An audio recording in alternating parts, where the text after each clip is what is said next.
پاک اور بابرکت نام سے جو کہ نہایت مہربان اور رحم والا ہے۔ بھائی اور بہنوں، bridging the gap manual between the courts and masses, عدالتوں اور عوام الناس کے درمیان میں جو گیپ ہے ان کو پورا کرنے کے لیے یہ ہم کوشش کر رہے ہیں کہ آپ کو بتایا جائے سہل الفاظ میں کہ آپ کے قانونی جو حقوق ہیں ان کی کیسے تحفظ کیا جائے۔ اس سلسلے میں آج ہم دعویٰ سے شروع کریں گے کہ آپ جب دعویٰ بنا لیتے ہیں تو دعویٰ ایکچولی آپ کے جو واقعات ہوتے ہیں ان واقعات کی تفصیل اس میں ہوتی ہے جن کی وجہ سے آپ سمجھتے ہیں کہ آپ کے قانونی حقوق متاثر ہونے کا خدشہ ہے یا قانونی حقوق آپ کے متاثر ہوئے ہیں۔ وہ ایک نوٹس ہوتا ہے عدالت کو بھی اور ڈیفینڈنٹ کو بھی، مدعی کو بھی، کہ جناب آپ نے یہ حقوق ہمارے متاثر آپ نے کیے ہیں۔ اس کا ایک جو ضابطہ دیوانی کا شیڈیول ہے آرڈر 7، اس میں اس کی تفصیلات دی گئی ہیں کہ کیا کیا آپ اس میں شامل کر سکتے ہیں۔ اسی سلسلے میں آپ کی امداد کے لیے اس کتاب کے جو کہ آپ ہائی کورٹ کی، پشاور ہائی کورٹ کی ویب سائٹ سے ڈاؤن لوڈ کر سکتے ہیں، اس کو سرچ کر سکتے ہیں اور اس میں آپ ڈھونڈ سکتے ہیں کہ آپ کو اور کیا معلومات اس سلسلے میں چاہیے۔ اس سلسلے میں اپینڈکس اے اس سلسلے میں ملاحظہ کیجیے، اگر آپ کو ضرورت ہو تو اس میں آپ کو یہ مل جائے گا۔ پھر آپ کو جو نیکسٹ آپ کا جو سوال ممکنہ ہو سکتا ہے کہ اس کی تفصیلات کیا کیا ہیں، میں نے آپ سے گزشتہ ویڈیو میں عرض کیا تھا کہ آپ اس کے متعلق جو ٹیمپلیٹس اس میں دیے گئے ہیں، جو فارمل ڈرافٹس ہیں وہ ہم دیے گئے ہیں، اس کو آپ ملاحظہ کر سکتے ہیں۔ اس میں پارٹی بنانے کے لیے بعض لوگ، بہت سارے لوگوں کو پارٹی بناتے ہیں جو کہ ضروری فریق نہیں ہوتے۔ فریق دو طرح کے ہوتے ہیں، ایک ضروری فریق اور ایک غیر ضروری فریق۔ ضروری فریق آپ ضرور بنائیں اور ان کی تعمیل بھی ظاہر عدالت کرے گی، اور غیر ضروری فریق اگر آپ بنائیں گے تو اس سے سلسلے میں ہوگا یہ کہ آپ کے دعوے کی فیصلہ بہت دیر سے ہوگا، کیونکہ ظاہر ہے جتنے زیادہ مدعی ہوں گے ان سب کی تعمیل کرنا ان کو عدالت کا یہ فرض ہے اور ان کا یہ حق ہے کہ وہ عدالت میں آ کے اپنا مدعا بیان کریں، اپنا تفصیل مینشن کریں تاکہ عدالت کو ایک صحیح فیصلے پر پہنچایا جا سکے۔ اگر آپ نے صحیح مدعی کی فہرست بنائی ہے تو آپ کے اپنے حقوق اس سے کا تحفظ ہوگا، اور اس میں آپ تفصیل لکھیں گے کہ مدعی نمبر 1 نے یہ کیا، مدعی نمبر 2 نے یہ کیا، 3 نے یہ کیا، اور آپ نے ان کو کیوں فریق بنایا ہے۔ اس کے ساتھ ساتھ آج کل کیونکہ الیکٹرانکس کا زمانہ ہے تو لوگوں کے پاس موبائل نمبرز ہوتے ہیں۔ اگر آپ کے موبائل نمبرز آپ کے پاس ہیں تو اس میں ضرور لکھیں۔ اس میں آج کل لوگوں کے ای میل ایڈریسز ہیں، اگر آپ ای میل ایڈریس ہے تو اس میں ضرور لکھیں تاکہ ان کی تعمیل جلدی ہو سکے۔ اور یہ قانون، یہ طریقہ کار بہت ساری جگہ پر اس ملک میں رائج ہے، اور جہاں نہیں ہے وہاں بھی اس کا رواج کریں تاکہ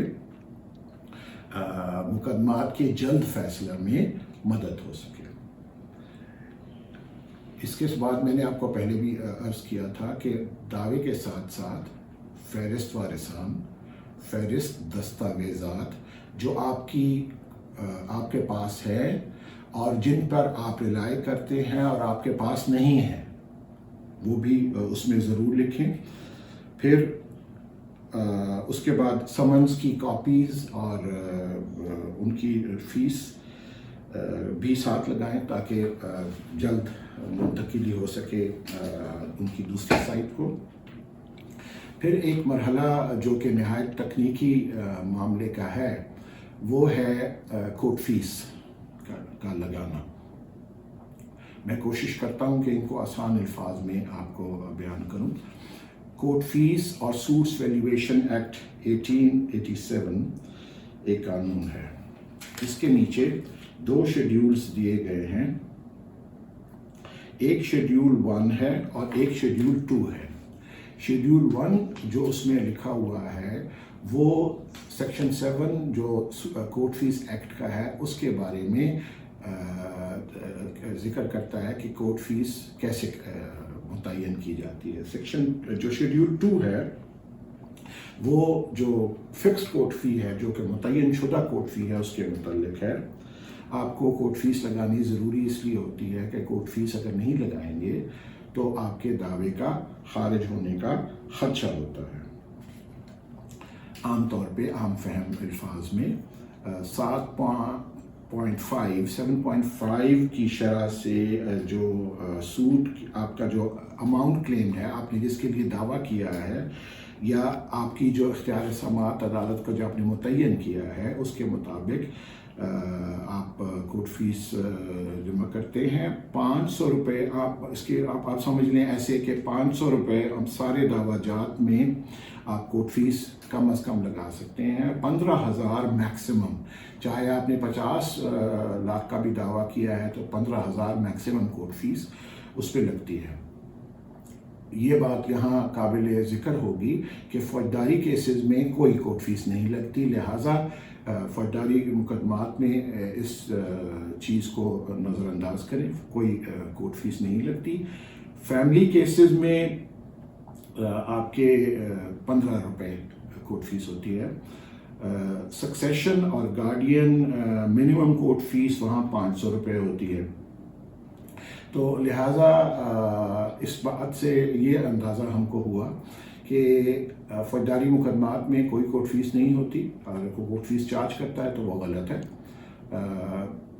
اور اس کے علاوہ آپ کا دعویٰ اگر 50 لاکھ یا اس سے زیادہ بھی ہے تو اس پہ میکسیمم کورٹ فیس جو ہے وہ 15,000 ہوتی ہے, اور اس سے کم جو اگر ہے تو آپ 7.5 آف دا ریلیف کلیمڈ آپ اس کے حساب سے کیلکولیشن کر سکتے ہیں. یہ سب جو قوانین ہیں یہ نیٹ پر موجود ہیں اور آپ ان کو جا کے سرچ کر سکتے ہیں اور دیکھ بھی سکتے ہیں اور کیلکولیٹ بھی کر سکتے ہیں. اس سلسلے میں اگر کوئی سوال کسی بھائی اور بہن کا ہو تو مجھے میرے ای میل ایڈریس پر بھیج سکتے ہیں, میں آپ کو اس کا جواب دوں گا, اور ای میل ایڈریس میں نے پہلے بھائیوں بہنوں سے شیئر کیا ہوا ہے. جب پھر نیکسٹ مرحلہ یہ آتا ہے کہ آپ نے جب دعویٰ تیار کر لیا یا دعویٰ تیار کروا لیا تو آپ سینئر سول جج صاحب کے پاس جائیں گے, وہ دعویٰ دیں گے, خود بھی جا سکتے ہیں, وکیل کے ذریعے بھی جا سکتے ہیں. آپ وہ دعویٰ دائر ہو جائے گا. جو عدالت کا طریقہ کار اور جو اوقات کار ہیں وہ یہ ہے کہ 16 اپریل سے لے کر اور 15 اکتوبر تک 8 سے 2:30 بجے تک کام کرتے ہیں. ویسے تو وقفہ آدھے گھنٹے کا وقفہ ہوتا ہے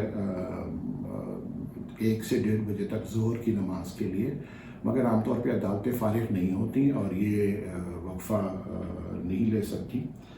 جمعے کے دن 8:30 سے 12 بجے تک, اور باقی جو اوقات کار ہیں 16 اکتوبر سے 15 اپریل تک وہ 8:30 سے 3 بجے تک اوقات کار ہوتے ہیں. اس میں وہی آدھے گھنٹے کا وقفہ ہوتا ہے ظہر کا, اور 8:30 سے 12:30 جمعے کے دن. یہ ان اوقات کار میں آپ جا کے اور یہ اپنا دعویٰ دائر کر سکتے ہیں. جب آپ اپنا دعویٰ دائر کر لیں اور اگر اس میں عدالت کو کوئی قانونی حکم نظر نہیں آئے اور آپ کے کاغذات سارے پورے ہوں تو اس سلسلے میں اگر کوئی کمی ایسی رہ جاتی ہے جو کہ معمولی نوعیت کی ہے تو وہ اسی وقت آپ کو کہتے ہیں کہ جی آپ اس کی ڈیفیشنسی پوری کر لیں, آپ کمی پوری کر لیں تاکہ آپ کا دعویٰ باقاعدہ طور پہ آگے چل سکے. جب آپ کا دعویٰ مکمل طور پر عدالت کہتی ہے کہ اس میں سمن جاری کرنے چاہیے تو وہ ایک لیڈر عدالت میں ہوتا ہے جو کہ عام طور پہ عدالت کے ساتھ بیٹھا ہوتا ہے لیفٹ سائڈ پہ. وہ ان کو کہتے ہیں کہ جی ان کے پاس ایک رجسٹر پیشی ہوتی ہے.